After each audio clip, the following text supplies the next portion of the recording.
Hello. ഈശോമിശിഹായ്ക്ക് സ്തുതിയായിരിക്കട്ടെ. സന്തോഷവും സമാധാനവും നിറഞ്ഞ നല്ലൊരു ദിവസം ഏറെ സ്നേഹത്തോടെ ഈ നിമിഷം അർപ്പിക്കുന്ന പരിശുദ്ധ കുർബാനയുടെ പരിശുദ്ധ ശക്തിയോട് ചേർന്ന് എഫാത്ത കുടുംബത്തിലെ സ്വദേശത്തും വിദേശത്തുമുള്ള എൻ്റെ എല്ലാ പ്രിയപ്പെട്ട സഹോദരങ്ങളിലേക്ക്, കുടുംബങ്ങളിലേക്ക്, സമൂഹങ്ങളിലേക്ക്, വ്യക്തി ജീവിതങ്ങളിലേക്കൊക്കെ ഒരു അഭിഷേകമായി, ഒരു അഗ്നിയായി, ഒരു കൊടുങ്കാറ്റായിട്ട് ആഞ്ഞു വീശട്ടെ എന്ന് പ്രാർത്ഥിക്കുന്നു. നമുക്ക് എല്ലാവർക്കും അറിയാം, ഈ നവംബർ മാസത്തില് സകല വിശുദ്ധരെയും തിരുനാൾ നമ്മൾ ആഘോഷിച്ചു. മരിച്ച വിശ്വാസികളുടെ തിരുനാൾ ആഘോഷിച്ചു.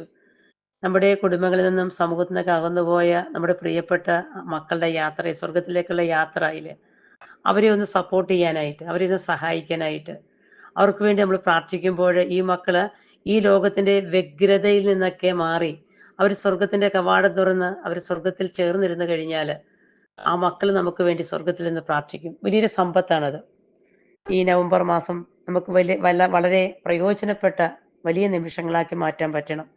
എഫാത്ത കുടുംബത്തില് നമ്മൾ ഒരുമിച്ച് ഇനി മുതൽ നമ്മൾ പ്രാർത്ഥിക്കുന്ന ഈ നവംബർ മാസം പൂർണ്ണമായിട്ടും നമ്മളെ മരിച്ച വിശ്വാസികൾക്ക് വേണ്ടി നമ്മൾ പ്രാർത്ഥിക്കുമ്പോൾ നാളെ മുതൽ പരിശുദ്ധ അമ്മയുടെ ആ വലിയൊരു സാന്നിധ്യം ചോദിച്ചുകൊണ്ട് സ്വർഗീയ ദൂതഗണങ്ങളോട് ചേർന്ന് നമ്മൾ ഓരോരുത്തരും 1000 ആത്മാവിന് വേണ്ടി നമുക്ക് ഓരോരുത്തർക്കും പ്രാർത്ഥിക്കാൻ പറ്റണം. അതുപോലത്തെ ഒരു പ്രാർത്ഥനാ രീതിയിലേക്ക് നമുക്ക് നാളെ മുതൽ തുടങ്ങാൻ ആഗ്രഹിക്കുന്നുണ്ട്.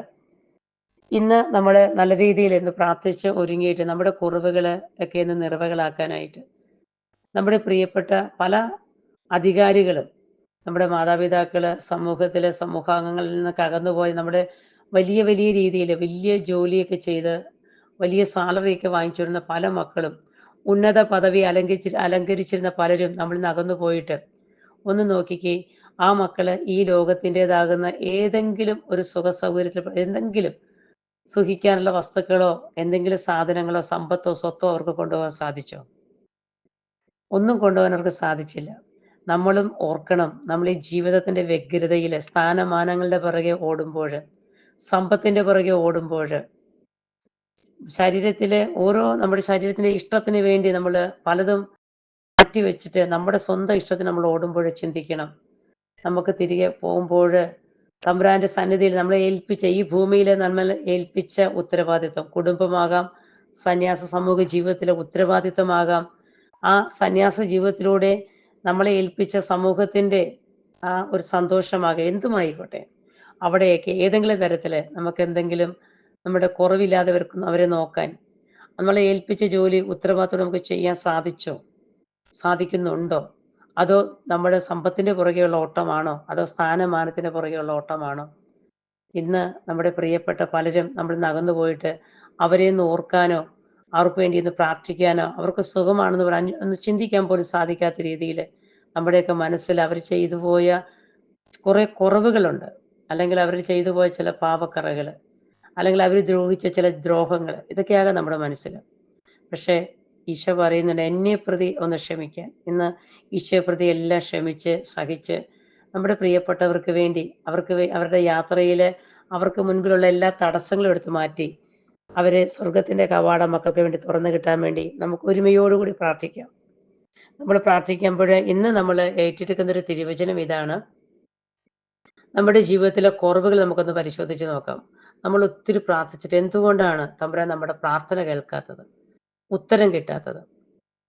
യെശയ്യാ പ്രവാചകന്റെ പുസ്തകത്തിലെ 58 അധ്യായത്തിലെ 9 തിരുവചനം, നീ പ്രാർത്ഥിച്ചാൽ കർത്താവ് ഉത്തരമരുളും, നീ നിലവിളിക്കുമ്പോൾ ഇതാ ഞാൻ എന്ന് അവിടുന്ന് മറുപടി തരും.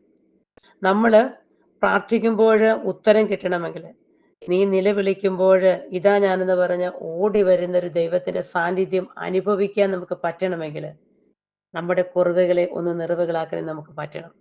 നമ്മുടെ അമിതമായിട്ടുള്ള അനാവശ്യമായ ശീലികൾ ഈ നവംബർ മാസത്തിലെ നമ്മുടെ പ്രിയപ്പെട്ടവർക്ക് വേണ്ടി കാഴ്ചവെച്ച് നമുക്ക് പ്രാർത്ഥിക്കാം. നമ്മളിലുള്ള ആ ഒരു സ്വഭാവ ദൂഷ്യം എടുത്തു മാറ്റാൻ ശ്രമിക്കാം. അതുപോലെ തന്നെ 2, മറ്റുള്ളവരെ കുറ്റപ്പെടുത്തുന്നൊരവസ്ഥ. മറ്റുള്ളവരെ എപ്പോഴും കുറ്റപ്പെടുത്തി അതുപോലെ അവർ ചെയ്യുന്ന കുറ്റങ്ങളും കുറവുകളും വിളിച്ചു പറയുന്നൊരവസ്ഥ. അത് ഈശോയെ പ്രതി നമ്മളൊന്ന് ഏറ്റെടുത്തിട്ട് നമ്മുടെ മുൻപിൽ മറ്റുള്ളവര് നമുക്ക് അറിയാം ഒരു കുറ്റങ്ങൾ ചെയ്യുന്നുണ്ട് അല്ലെങ്കിൽ തെറ്റ് ചെയ്യുന്നുണ്ട് നമുക്കറിയാം. ആ വ്യക്തികളെ വീണ്ടും വേദനപ്പെടുത്താതെ അവരെ ഈശോയുടെ കരങ്ങളിലേക്ക് കൊടുത്ത് പ്രാർത്ഥിക്കുന്ന പ്രാർത്ഥനയുള്ള നല്ല മക്കളാക്കി എടുക്കാൻ നമുക്ക് അവർക്ക് വേണ്ടി ക്ഷമിച്ചുകൊണ്ട് പ്രാർത്ഥിക്കാൻ പറ്റണം. ഇങ്ങനെ മറ്റുള്ളവർക്ക് വേണ്ടി നമ്മൾ ക്ഷമിച്ച് പ്രാർത്ഥിക്കുമ്പോൾ ദൈവം അത്ഭുതം പ്രവർത്തിക്കും. നമുക്ക് ആ ഒരു മേഖലയിൽ ഈ തിരുവചനത്തെ ചേർത്ത് പിടിച്ച് നമുക്ക് വിശ്വാസത്തോടു കൂടി ഈ നവംബർ മാസം ഒരു അഭിഷേകമാക്കി എടുക്കാൻ നമ്മളിലുള്ള മറ്റുള്ളവരെ കുറ്റപ്പെടുന്ന കുറ്റാരോപണവും അനാവശ്യമായ സംസാര രീതികളൊക്കെ ഒന്ന് എടുത്തു മാറ്റി നമ്മുടെ നാവിനെയൊക്കെ നിയന്ത്രിക്കാനായിട്ട് നമുക്ക് ശ്രമിക്കാം. നാളെ മുതൽ നമ്മുടെ പ്രിയപ്പെട്ട സഹോദരങ്ങൾക്ക് വേണ്ടി, മരിച്ച വിശ്വാസികൾക്ക് വേണ്ടി ഒരു വ്യക്തി 1000 ആത്മാവിനെ നേടിയെടുക്കാനായിട്ട് നമുക്കൊരു ചെറിയ പ്രാർത്ഥന നാളെ മുതൽ നമുക്ക് സ്റ്റാർട്ട് ചെയ്യാം. ദൈവം എല്ലാവരെയും സമൃദ്ധമായി അനുഗ്രഹിക്കട്ടെ എന്ന് ആഗ്രഹിച്ച് പ്രാർത്ഥിക്കുന്നു.